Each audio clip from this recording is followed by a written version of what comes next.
Welcome back to those of you who are back. Thank you, Rachel, for that question. I'm not sure how to do it as I'm not in my office and I'm broadcasting this from a classroom, so I'm not sure how I do that in answer to your question. If you can briefly tell me, then I'll try.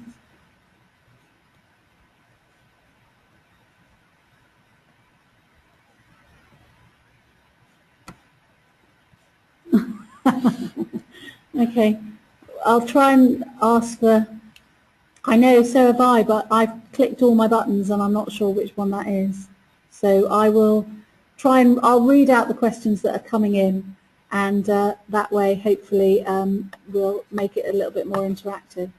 Okay, so what hopefully you've all got on your screen and you can see is our front page of our Moodle site for the module. So hopefully that's what you've all got in front of you is, and as you can see, I've added some very, very pretty flowers just to cheer me up. So hopefully you can all see that. So there's a few of you out there, so can you all see? Great. It's amazing what you can do with a bit of clip art.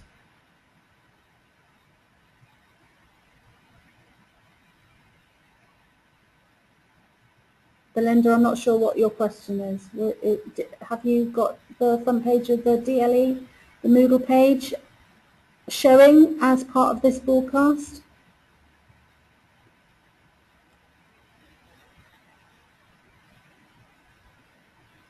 Oh, I see. Thank you. Yeah.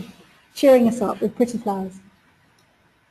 What I've done is I have added a few bits and pieces over the last week that are now on the site. So if we could have a brief look at the introduction tile. Now on that introduction tile there is also the YouTube clip now of, and I had to do it as a YouTube and I'm not sure why, and I'm not a technical person, so I'm not sure why my broadcast from the first session wouldn't load, but I now know how to do it as a YouTube clip, so it's there as a YouTube and hopefully you can all view it. If I can't add the earlier session, then I'll do the same thing for today's, so it'll be there as a YouTube thing. What I've added is a couple of things to the assignment information. And if you click on the assignment information, you get two Word documents, assessment guidelines and a literature summary. We'll have a look at the assessment guidelines first.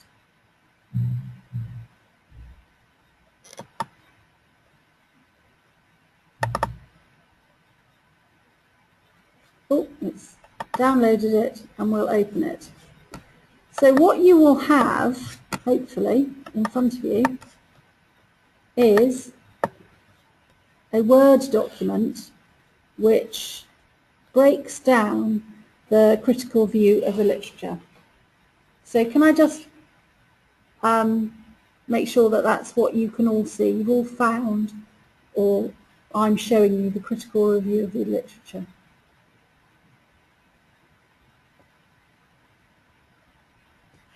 Getting some yeses through, so that's great.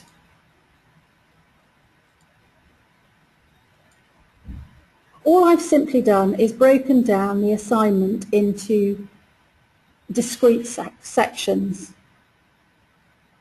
So in section 1, what I'm expecting, and I've also given you an indication of the marks that will be allocated to each section, and from that you can pretty much work out the word count for each section, but that word count isn't written in stone, so please don't, I'm not going to put rigid word counts because you've only got 3,000 words, so you've got to be quite clever and quite succinct. So the first section is the introduction. It is what it says on the tin, 5 marks. And in this, I want you to outline why you've chosen this subject and the aims of your search, and the clear context and rationale for the review, appropriate focus for a literature review. And this may also be where you have to explain some terminology. So if you are writing a literature review that's very jargon heavy, or you've got very specific language that you use in your particular field of study, then yes, you will need to define it. So a context of where the literature review is coming from. So if the driver for this literature review is a policy change or a practice shift or anything like that, this is where you put it in context. So 5 marks. The second is your search strategy. 10 marks for your search strategy. And your search strategy is really important. And if you've had a review of that article that I put up on the site as an example of a narrative review, the search strategy is very clear. So your search strategy needs to outline your search term or search terms, your inclusion and exclusion criteria, the databases that you've searched, and a discussion of how you chose your review content. So it's a case of outlining exactly how you got to the 15 to 20 articles, or 15 roughly articles that you have decided to focus on in terms of your review of your subject area. I am not going to give you a definitive number. I am not going to say to you, you need X articles, because this is a master's piece of work. It may be that your particular subject area warrants a literature review of 10 articles, 15, 20. It depends on your subject area. And this is where I can help you in terms of individual tutorial support. But I'm not going to give a definitive number to all of you, because it's not going to be relevant to all of your research questions. So defining your search terms. Now this might be an area in which you can use a text box or use an appendices to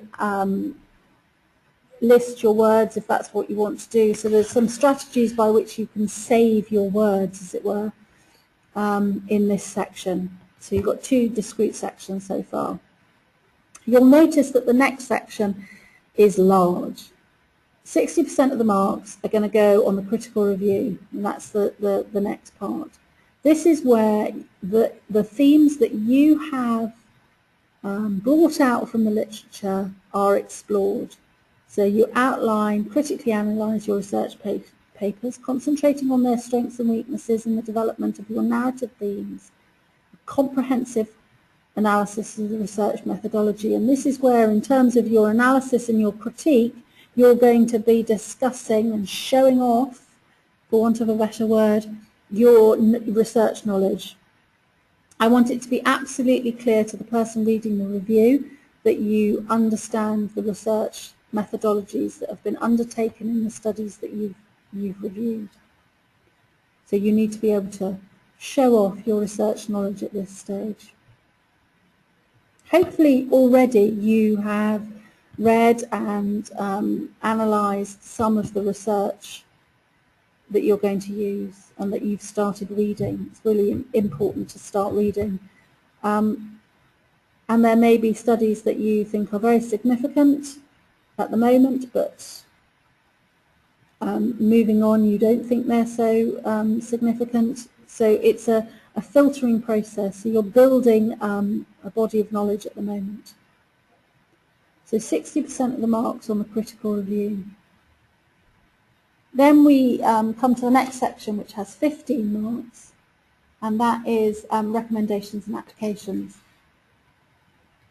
So this is sort of the section where you will appraise and give an overall appraisal of the literature that you've reviewed. How strong is the body of research that you've discussed? The importance of certain research that you've reviewed, and how might it influence practice, research locally and nationally. So this is where you can bring it back to your practice environment or your practice setting, and how is it going to change what you think. 15 marks then. And then your final 10 marks is your conclusion. This is where you're going to draw together your themes, draw together your legitimate research conclusions, leading to a research question or statement. The whole purpose of a narrative review is to examine from and analyse from a thematic perspective what is known about the body of knowledge and body of knowledge that you have selected to review, and how that leads you to a research question. So the concluding statement of your narrative review should be, and this is what research is needed, and this is the gap in the knowledge. And I've identified that there's not I, because you won't be writing in the first person, but the gap that is identified is, and leading you perfectly onto your research proposal and how you're going to go about that. Easy peasy. Any questions?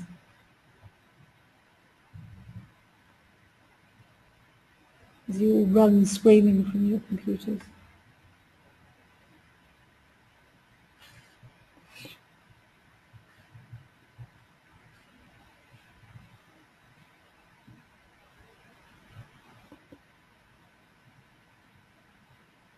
No questions at all.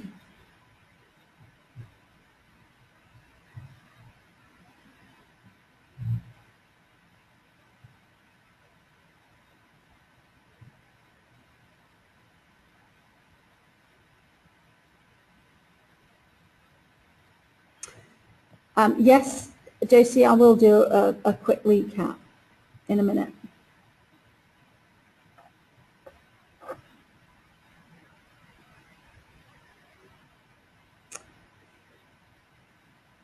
So just to address Josie's issue, she had a few problems at the beginning, so I'm just going to recap quickly what the assignment is about.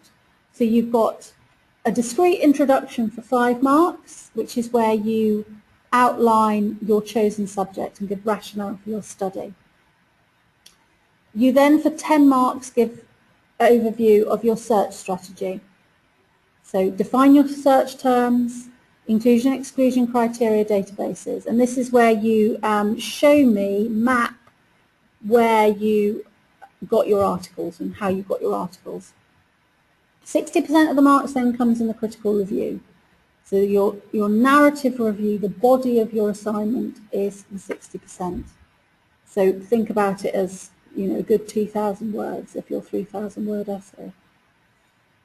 And then you go on to your recommendations and applications, where you are giving an appraisal of the literature that you have analysed, how strong is the body of knowledge, and the importance of the research that you have reviewed, and how it is influencing practice locally. And then finally, for your final 10 marks, it's your conclusion. And I've given 10 marks to the conclusion because drawing together the legitimate conclusions and then leading it to a really well-written and well-defined research question, firstly, is incredibly important for the next stage, but it really demonstrates that you have really understood the literature that you have presented and given the reader of your literature review a very good position on what research is required. So the conclusion ends with that, and this is what is required. This piece of research is now required. So going on to Rachel's question, she's asked if you read some articles and discard them, why?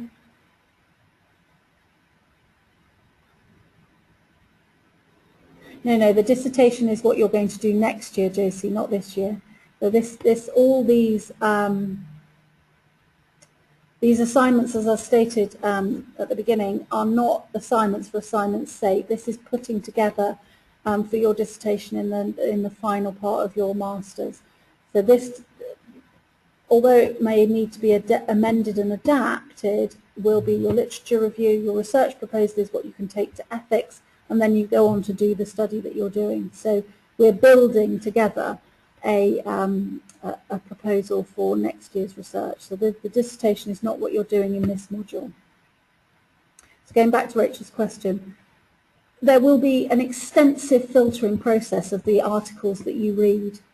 You will read things and think that they are fantastic, but then realise that they're, as you say, not worthy. That filtering process is just part of the process. What you might need to do, or what you might do, is use them as supporting material in your discussion when you are critically analysing the papers that you have chosen, because they form part of your discussion and form part of your argument.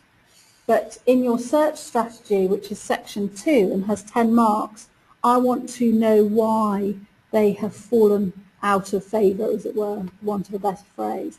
So it might be that methodologically they weren't sound.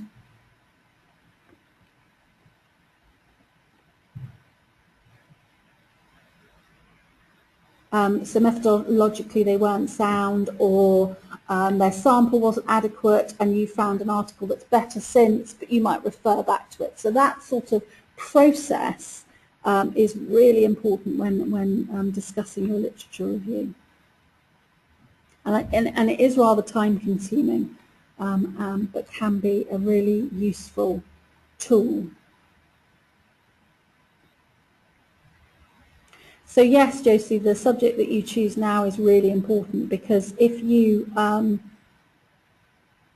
do, well, it's not written in stone. If you change your mind, you change your mind. But if you choose a subject now that builds into what's going to be your dissertation next year, then you have done some of the work for Jenny's dissertation module in the final part of your master's. If you come to the end of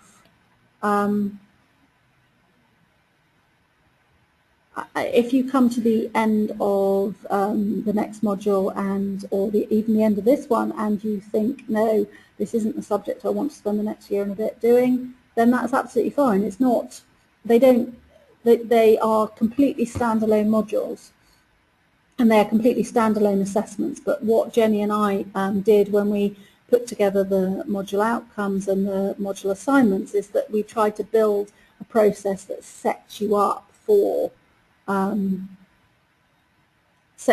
what was going to be your dissertation in the final part of your master's. So hopefully that answers that.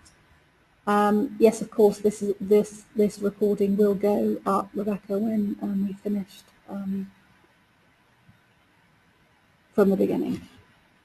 Okay, any other questions?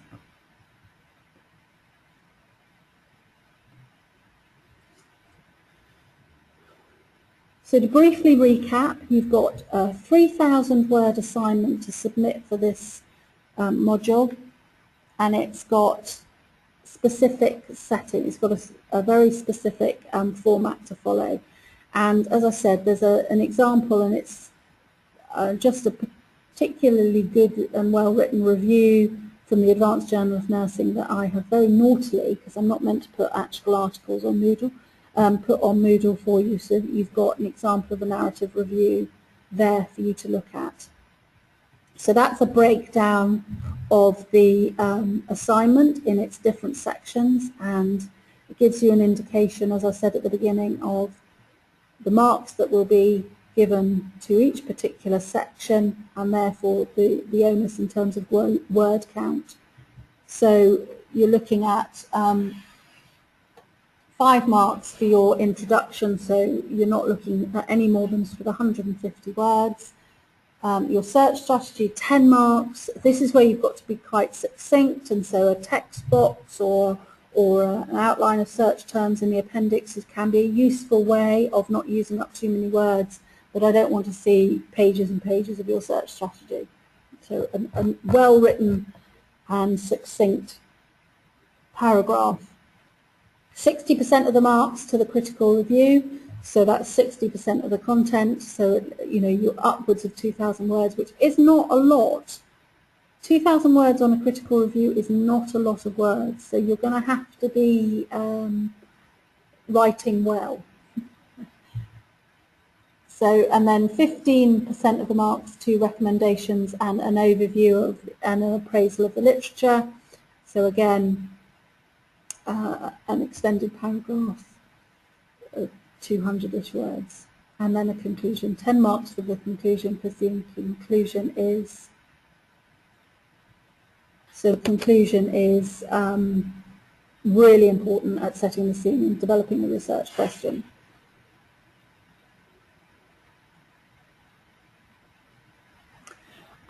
My narrative essay should not have a research question as its title. Yes, it can, because there can be a research question that's prompted your review. So in your introduction, you might outline your chosen subject and your aim of your research.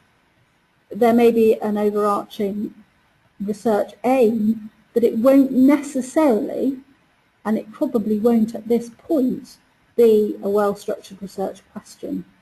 Because until you've reviewed the literature, the research question hasn't been developed yet. So I wouldn't worry too much about the title at this stage. The narrative analysis will hopefully, once you've read the literature, tell you what the research question is going to be. So hopefully that answers that question. So in terms of a literature review, you've obviously got the main body of the essay, which, as you know, will be submitted electronically in January, and there will be very specific guidelines going up on Moodle to show you exactly how to do that, but you will be submitting it as a single Word document or PDF, if that's how you prefer to save your documents. And your Word document will have your 3,000 word assignment and can include a number of appendices. And one useful appendix that I've used in my literature reviews in the past, and you are very welcome to use, is a framework that I've actually put on the site for you, and I will try and show you on the Moodle site. So if you go back to the tile of the introduction, and you open the folder which says assessment information, and you see the assessment guidelines which we've just had a look at, which says assessment guidelines ARC. There's also something called a literature summary underneath, which if you open that is purely a map, a template as it were, to review your literature. So instead of telling me the story of your different research studies that you've included in your literature review, you can cite them here. So in an appendix you can put an awful lot of information that's vital and sort of saves you words. And this particular literature summary sheet is something I've used a lot in the past, and others have used extensively for their dissertations. So you can put the author and title of the article, a summary of the research design, key points and the research findings, and its reference, so it helps you build your reference list. And this is just a useful thing to put in your appendices.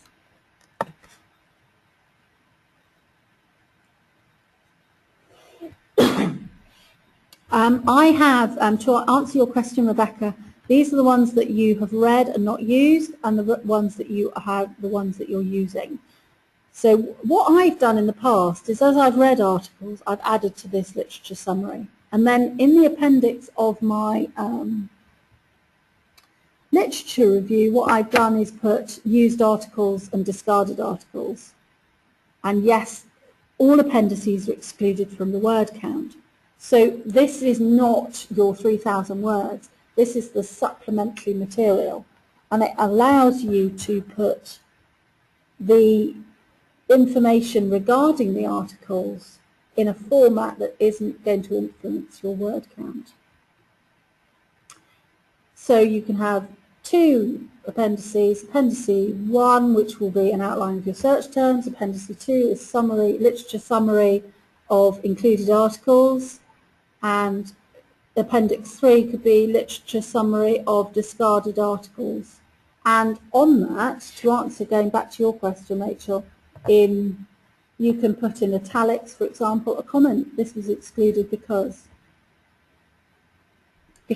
all this information builds together to help you build your literature review, and it in a way supplies a very useful audit trail for the marker. And although there is no specific marks allocated to appendices, they are very much there to support what's in the text. And in terms of a literature review, and certainly for your research proposal next module, they form a vital part of the assignment. So that's just an additional template, and you don't have to use it at all. It's no pass or fail if you don't include the literature summary. It's just a useful tool to assist you in the management of your literature review.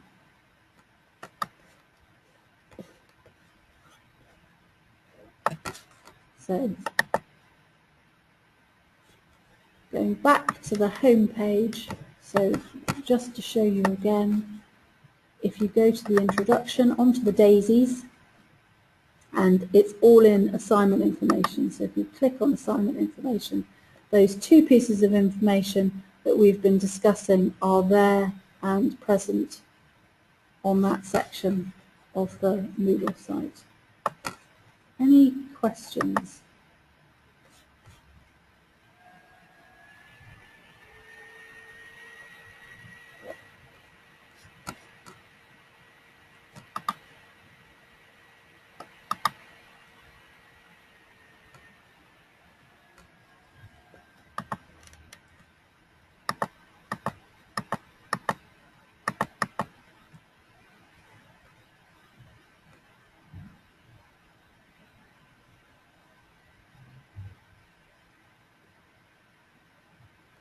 Oh my goodness, what were good subjects that submitted in the past?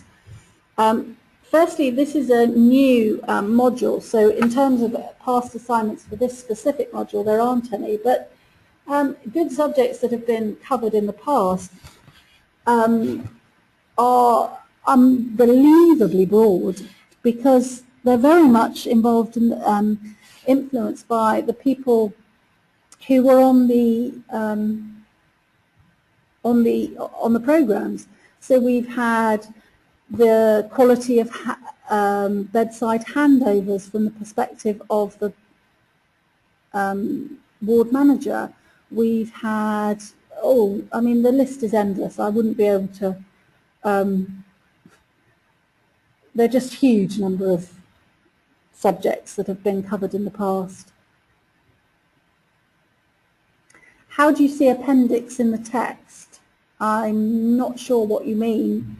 In terms of your essay, you can, if you submit it as one Word document, it should be a constant flow, so the essay followed by the references, followed by the appendix, and it should go in as one, which is why sometimes it's much easier to submit it as a PDF. So you did your literature search and you got nearly 300 articles. You read some of the abstracts and you're now down to 35.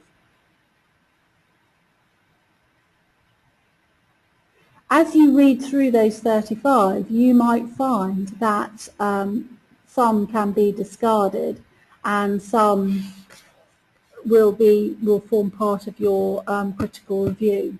And you might discard some of those 35 because they are repetitive, they were based on a small sample size, they might have been done in a foreign country. You know, all sorts of reasons can mean that you include and exclude them, and that's why that section, your search strategy for 10 marks, is really important, because you must cite your inclusion and exclusion criteria. So why have you discarded the articles, and why have you included others? So this is where you can show what your how your synthesis process was undertaken. Is there a particular way of referring to the appendices? No. If you look at submitted material, Appendix 1, Appendix 2, Appendix A, Appendix B, it doesn't matter, but they are presented after the references in a document.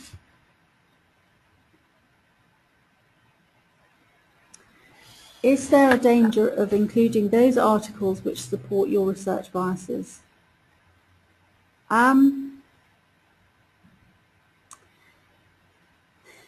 That's a difficult one to answer in a way, because by very essence of your particular knowledge and your particular framework, or who you are and what you're, then you will think that certain things are more important than others.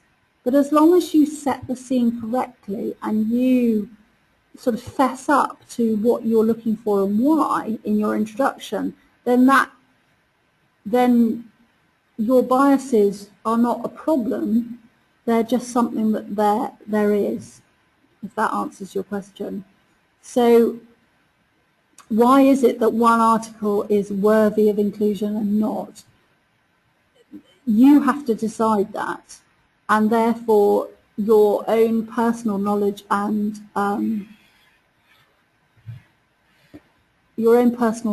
is what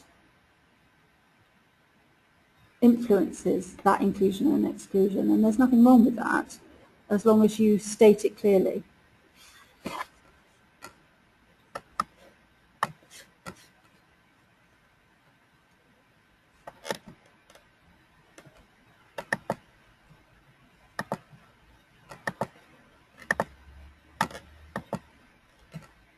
Any further questions?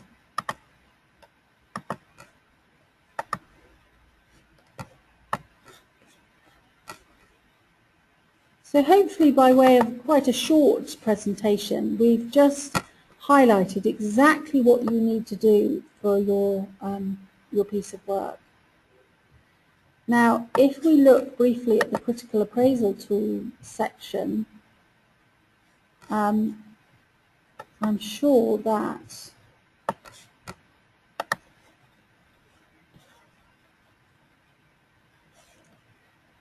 Heather talked about different appraisal tools, and you might want to include the specific critical appraisal tool that you have decided to use, in which to, and again, you can add that to your appendix.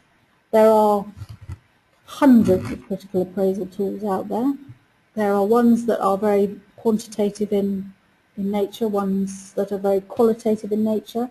It would be advised to find one that fits all the research that you are reviewing, and so you can have a systematic approach to the critical review process. And the review tools are really important, because they demonstrate the questions that you've asked and the conclusions that you've drawn.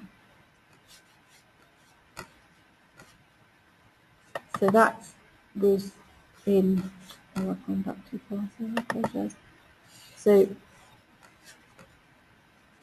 So all the information that you require is in the introduction on the daisies, and it's there in the assignment information folder. Okay. Any other questions?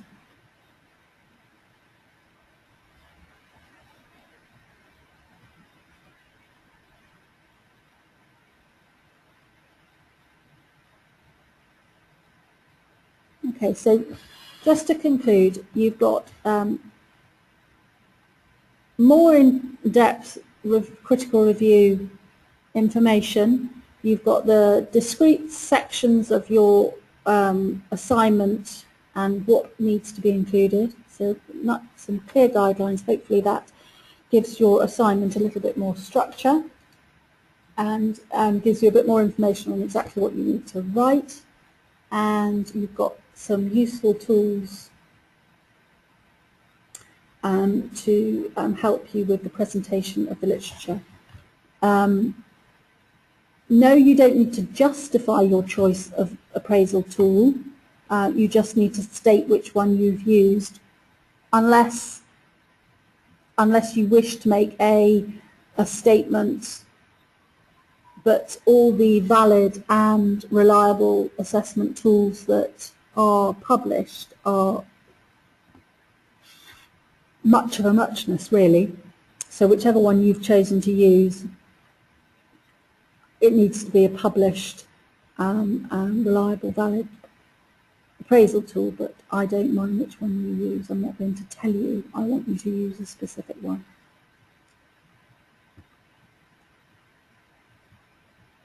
Any other questions?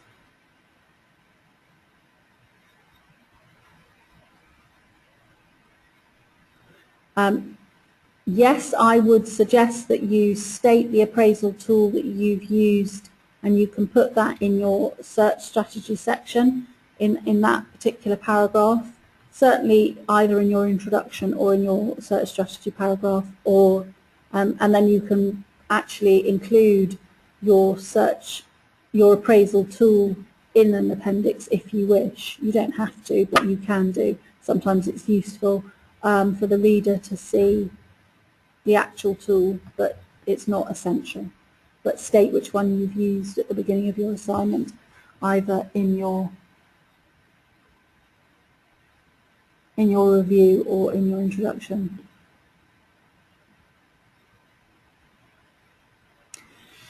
In terms of the plan, so just to conclude, any other questions on the assignment itself? Guidelines are there, a few useful tools for your appendices to help you with your assignment, and so that side of things to finish. So any questions on that?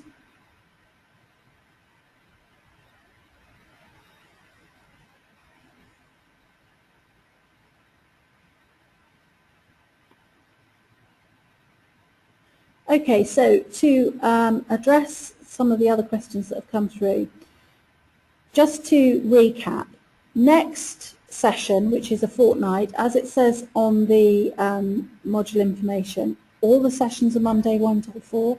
That has not changed.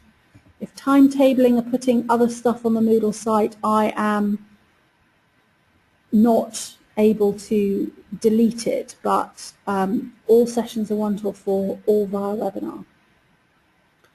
Next, in a fortnight, or narrated PowerPoint, a fortnight's time on the 3rd of November is a narrated PowerPoint about quantitative research, and that will be available during the course of next week, and I will email you as soon as it's up. A fortnight later, which is on the 17th, it's also a narrated PowerPoint by Ruth. But I didn't want to leave you too long without offering you some tutorial support.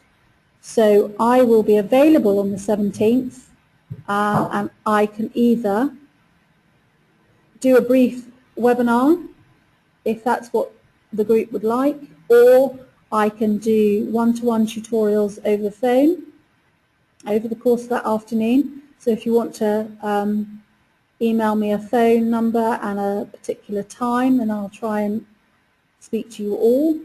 Alternatively, if it's possible, we can have a face-to-face, and you can pop in and see me in Plymouth.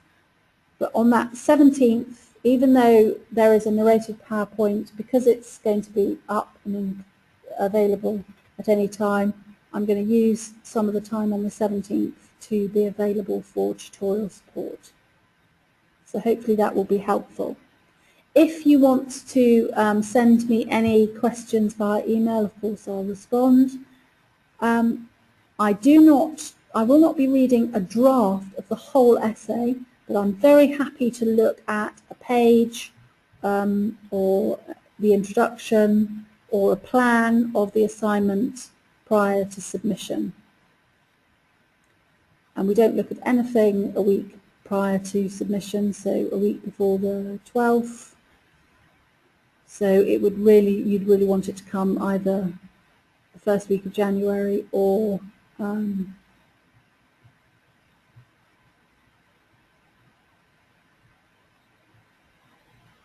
the first week of January or prior to Christmas. When is the presentation on qualitative? No, there isn't a presentation on qualitative and metasynthesis. That was just a supplementary piece of material that Maria kindly gave me that she delivered to a previous group, and it's a narrated PowerPoint, so you can listen to that piece of information whenever you whenever you want to, whenever you have the time, and it's just a supplementary piece of information. And yes, you do get graded on this assignment, so you'll get a percentage. 50% is the pass mark, and you'll get a percentage after that. It's not a pass or fail. Any other questions?